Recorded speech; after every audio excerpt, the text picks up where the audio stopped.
All right, guys. So this is just a more detailed look at the Krebs cycle. It's nothing crazy. All right. You can see we've now added some structures here. The book does a pretty good job of showing you where things are coming in. See these two carbons here are blue and they remain blue. So those carbons, you see where they're at.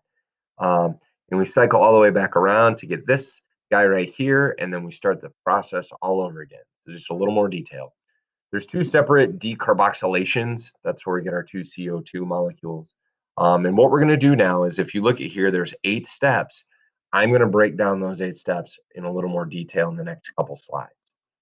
So in slide 19, this is where stuff gets real. There you go. All right. The first 2 steps add carbon atoms and rearrangement, and there's a rearrangement happening, so things are moving. There's a loss of 2 carbons in step 3. NAD plus converts the secondary alcohol to a ketone. That's an oxidation. We did that. We talked about oxidation of alcohols. You can see all these little organic chemistry reactions that we talked about are now taking place inside the body. We got to figure out what they're doing. And then in second, CO2 release in step 4. So here, in my notes, I have broken down everything. We get oxaloacetate. This is what we're going to end the citric acid cycle with because it comes back around to the top. It's going to react with our acetyl-CoA, and we get this citrate, and then our acetyl goes away. Got it? We got citrate. The 2 carbons are added to the oxaloacetate. It's going to be tough for me to say.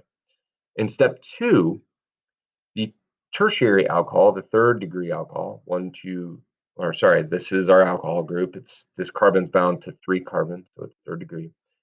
Isomerizes. This means that there's an enzyme that makes that alcohol move spots. That's it. And what you get is this H and this OH group, they swap spots. So now we have a secondary alcohol. This is isocitrate. Then we get our oxidizing coenzyme. Comes in here, boom. All right, now I kind of messed up here, so just follow me, boom. It's going to take some H's away.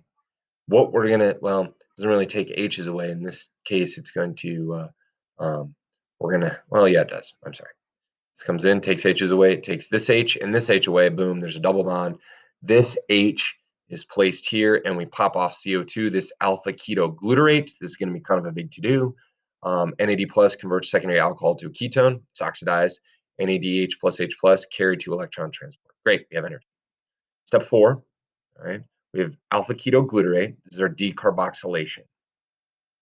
All right, and what we're going to do here is we get this acetyl-CoA coming back in. You can see I boxed in this C double and then COO. That becomes our CO2 popping off there.